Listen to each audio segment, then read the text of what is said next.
Yes.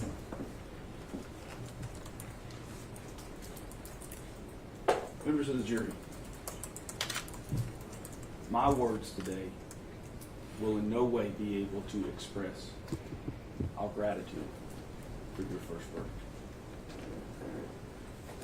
verdict.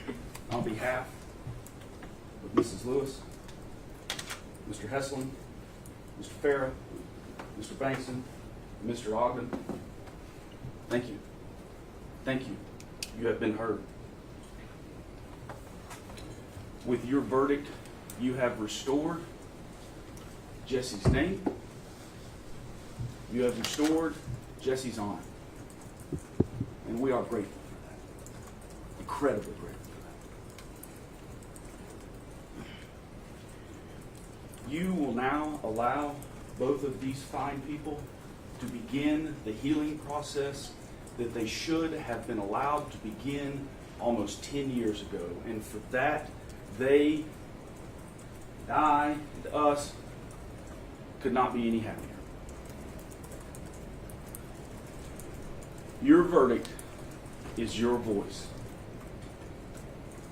And your voice will reach wide and far outside the walls of this courtroom.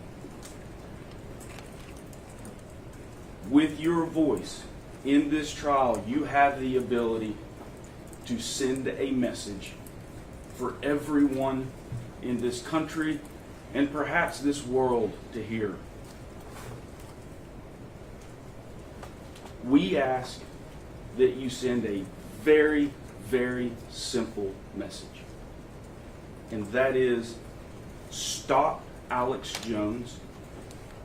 Stop the monetization of misinformation and lies. Please.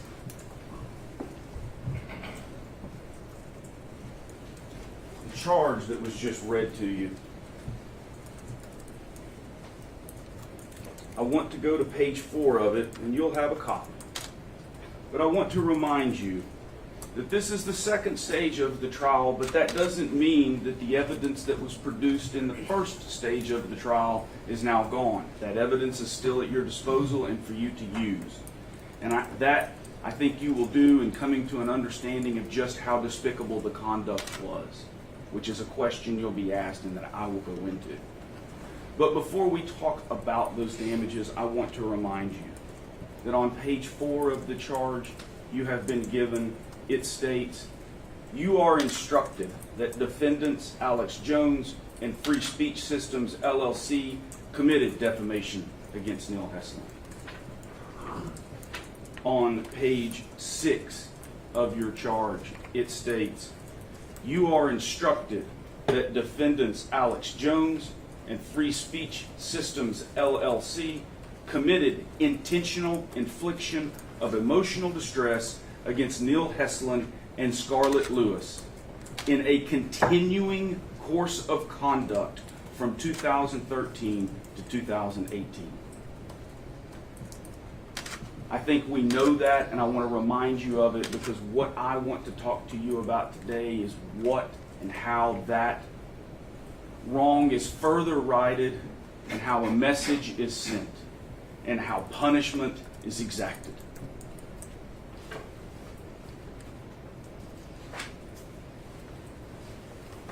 You have 2 jobs still remaining in this trial.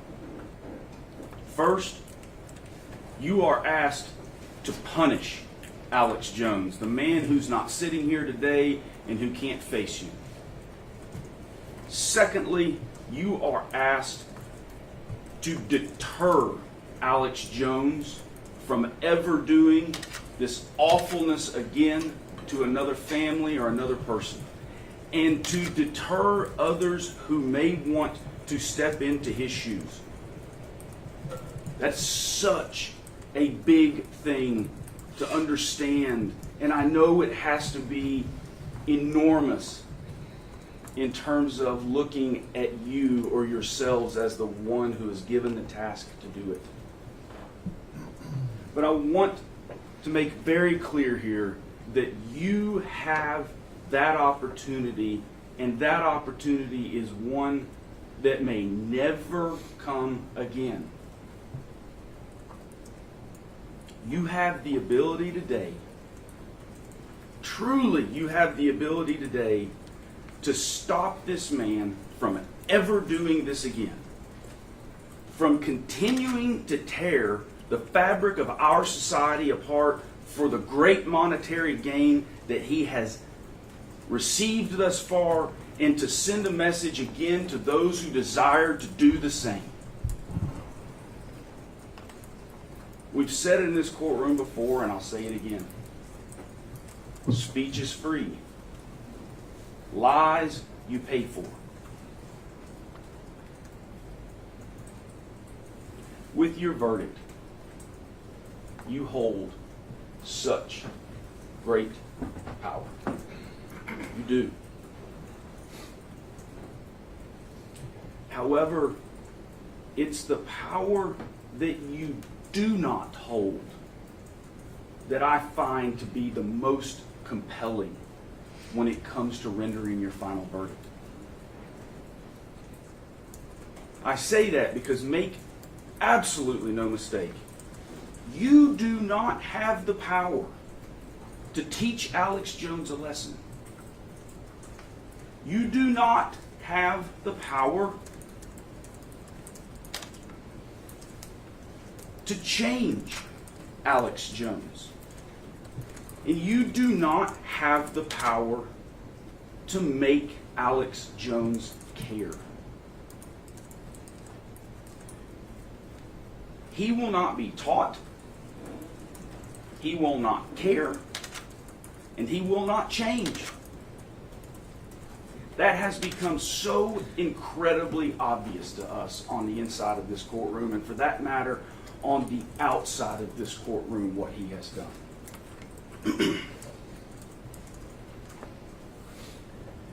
Throughout this trial, he hasn't been here except for the times, I guess maybe, when he's not selling his supplements. But if you will recall when Neil Heslin sat on that stand and shared with you some of the most intimate moments of his life, Alex Jones contemporaneously at that moment was on his radio show telling a national audience, a worldwide audience, that that man was slow and that he was on the spectrum.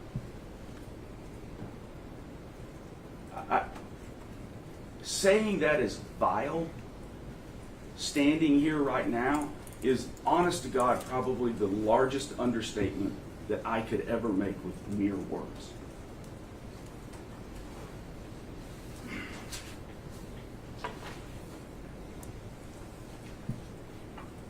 It demonstrates that Alex Jones does not care, that Alex Jones will not change, and that Alex Jones certainly has not and will not learn his lesson. So many times Jones has been given the opportunity to stop, to just literally to just stop saying what you're saying. So many times he's been given that opportunity to right a wrong.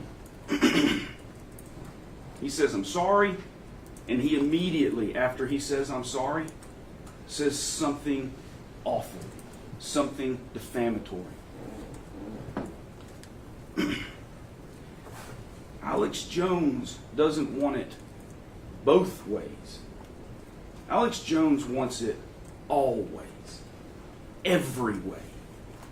And if you allow him to have it that way, that's the way he will have it. He will talk out of both sides of his mouth for the rest of his life, to the detriment of our society and other good families like that.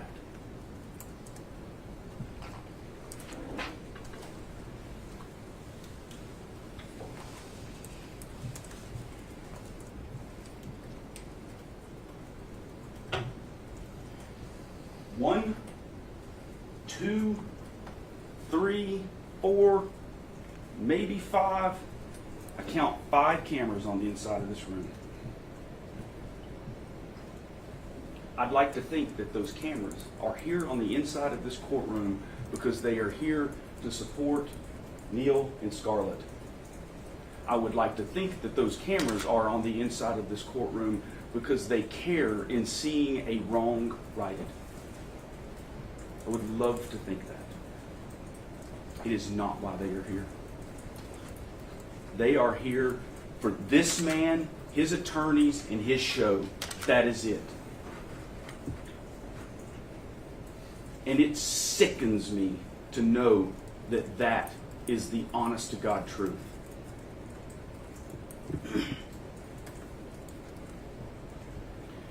Not only does it sicken me, it absolutely frightens the hell out of me.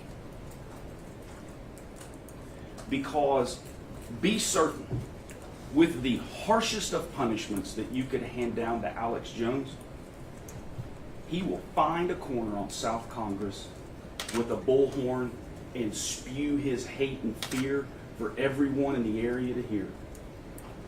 And if you allow him to rebuild, he will take every one of these cameras and he'll rebuild. They'll follow him around. It baffles me that that's the way it will work, but it is. That will happen if you allow it to happen. I ask that with your verdict, you not only take Alex Jones' platform that he talks about away, I ask that you make certain he can't rebuild the platform. That's what matters. Take him out of this discourse, of this misinformation, of this peddling of lies, and make sure he can't do it again. That is punishment. That is deterrence.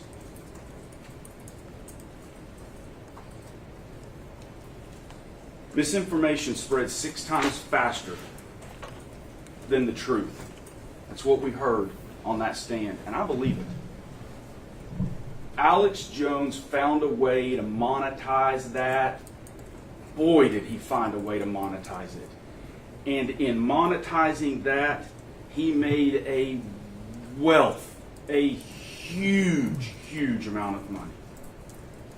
I hope that we never see someone like him again. I hope that with your verdict, he can go away. Alex Jones is patient zero for our society's inability to speak without lies. I believe it. He is patient zero for alternative facts. You heard it on that stand. Ms. Karpova on that stand literally used the words alternative facts or alternative reality, something like that. Sickening that literally should stand under oath and say that. But the problem with it is that's what he has been saying. And that's the reality that he wants this world to live in so that he, again, can have it always and make money off of it. I'm just playing devil's advocate. I'm just looking at the other side of it. Those are words that are said when you lay a base of misinformation.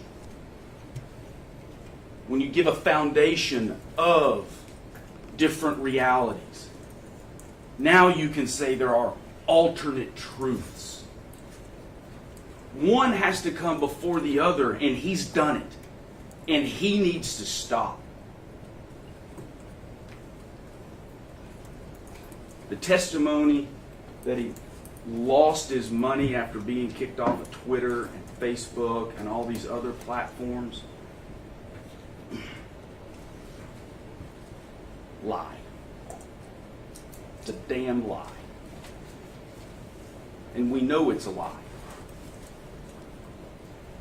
We've got an email from him, or a text message that, thank goodness his attorney accidentally gave it to us, or we wouldn't even have known this. But we got a text message that says he made almost $4 million in 1 week, years after he was kicked off of his platforms. You think he just randomly, accidentally stumbled backwards into $4 million in 1 week? And that's after he lost all this money from deplatforming. I tell you this because we know that everything the man said on the stand is virtually a lie. When he breathes, he lies. There's a portion in your charge that talks about the credibility of the witnesses. I want to read it for you again. It's number 12 in case you want to look at it, page 3. You are the sole judges of the credibility or believability of each witness and the weight to be given to his or her testimony.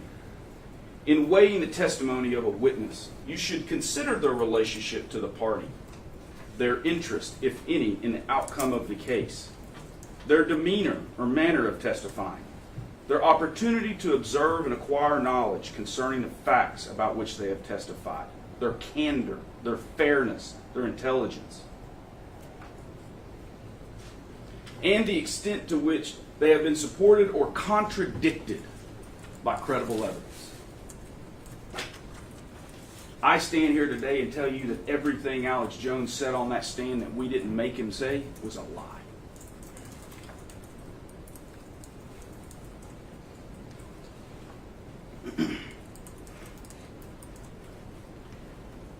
He lied to make his money, and he's lying to keep his money. $135 to $270 million. That's what Dr. Pettingill said on the stand based on the research and information and background that he has in forming an opinion about how much money Alex Jones and his media empire has. And believe me, it is a media empire.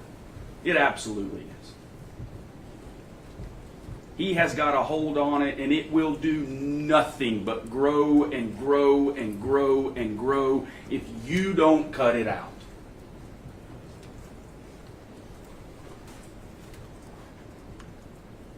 And that, by the way, is the money we know of, the 135 to 270. That's the money we know of. We don't know of the other money because we begged for the information on it, and he just wouldn't give it. And there's only so much that the court can do.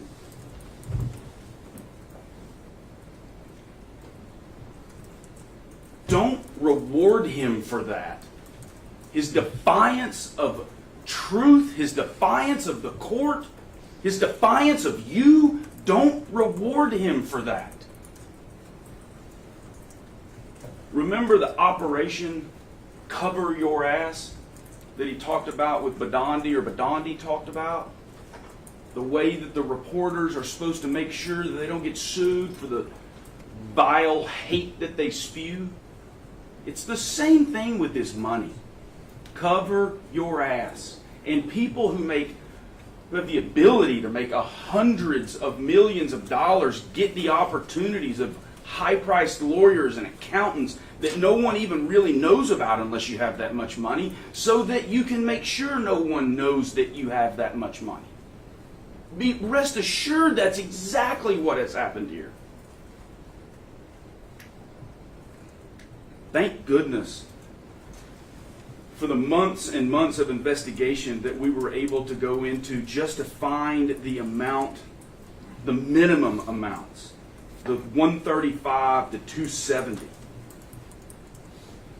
And remember, when you're looking at when you're trying to determine the amount, it's based on a standard of the greater weight of the credible evidence, tipping of the scales.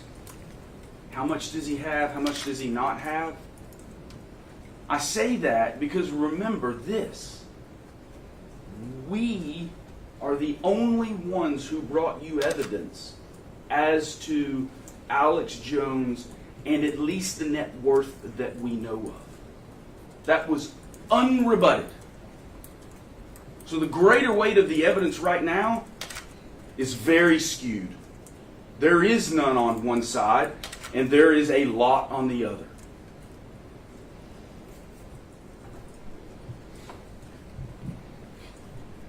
Your $4.1 million verdict, we are incredibly grateful for, as I have told you. And I want to make this clear. It's going to change Scarlett and Neil's life forever. It will. It 100% will. Know that you've done that already. Feel good about that. They do. They feel wonderful about it.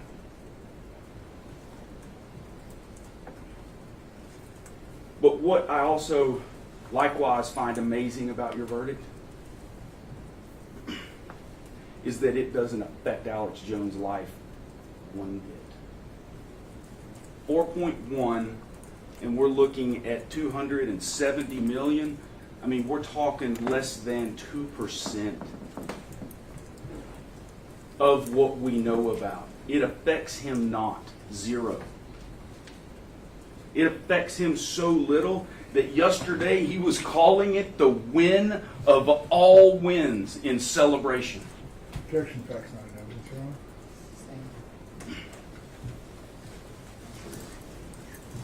Should the jury be instructed to disregard the last statement? It's sustained. That's always the instruction. You don't need to pile on. I can assure you that a reasonable inference from the evidence we have in this case right now is that Alex Jones hopped and skipped his way out of this courtroom after he found out that the verdict thus far was less than 2% of what we know that he has.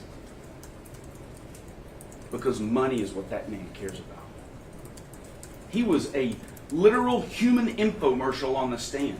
He can't stop it. I mean, I honestly, I don't think he even knows he's doing it. When he goes to dinner with his friends, does he literally, if he has friends, does he literally just start into how great his supplements are? That wasn't a question on the stand. It blows me away, and it gives me some insight into the man about what he cares about. And it's nothing other than selling supplements and making money. And he doesn't care that he stepped on this family. He has no care for that at all.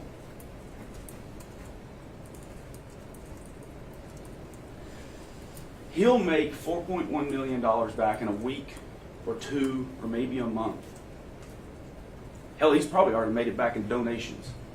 He'll definitely make it back in donations sometime in the real near future. I say it only because, not that we're not grateful for it, but because your verdict doesn't punish and it doesn't deter thus far in any way. And that's what this stage is for.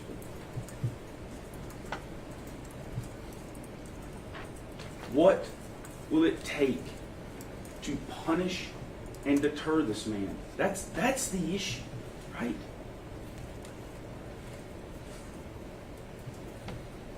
Let me go back to the charge.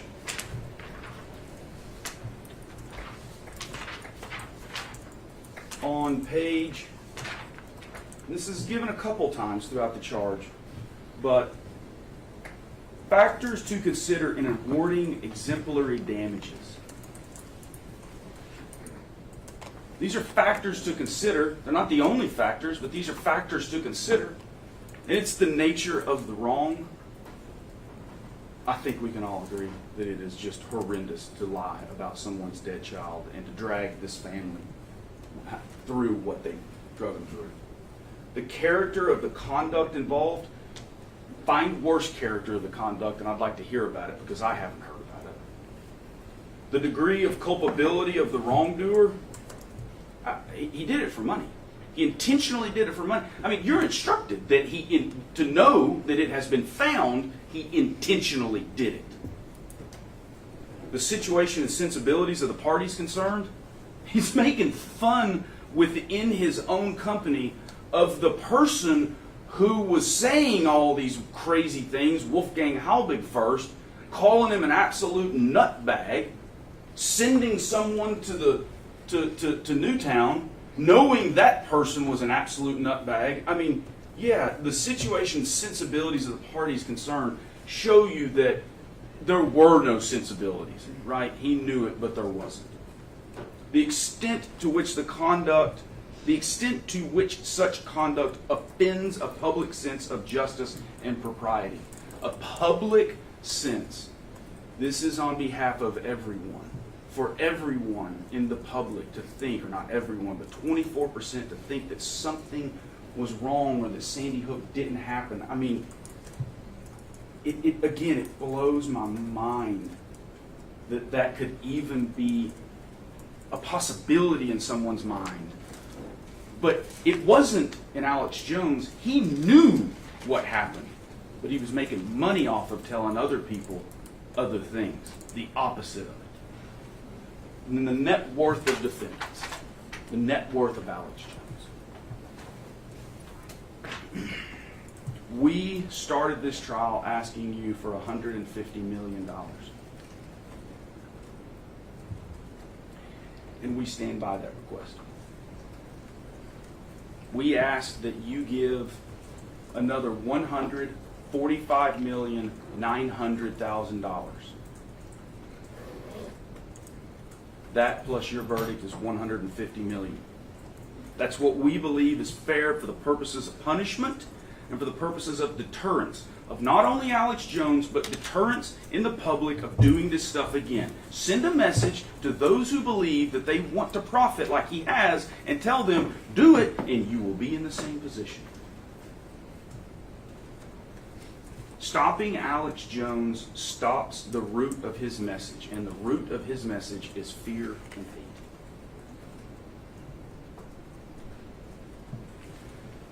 Members of the jury, combating that message of fear and hate is something that Scarlett Lewis has devoted her life to.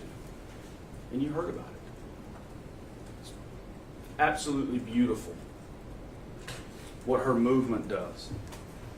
She combats fear and hate through the Jesse Lewis Choose Love movement. It is a movement of love that has impacted so very many lives, and we desperately, at this time in our society, need for it to impact more lives, and more lives, and more lives. Love over fear is a choice. It is. Miss Lewis thankfully figured that out and sees the power in that choice. But making that choice of love over fear is difficult in our society today, right now, at present. Because at present, it seems like fear has the bullhorn. Fear has the voice. Fear has Alex Jones' airwaves.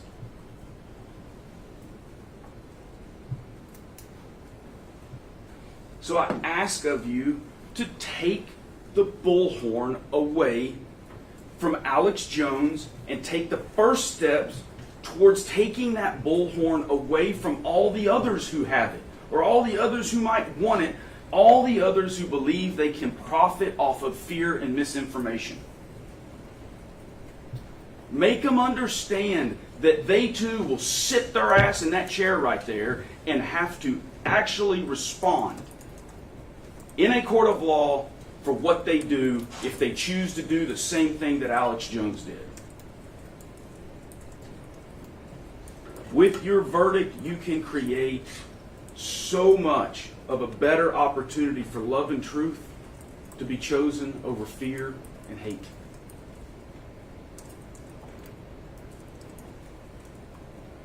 I'm again asking you that you return a verdict against Alex Jones and his empire in amount of $145,900,000.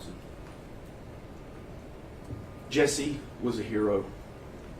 And I'll tell you what, I think I know where Jesse got his heroism from.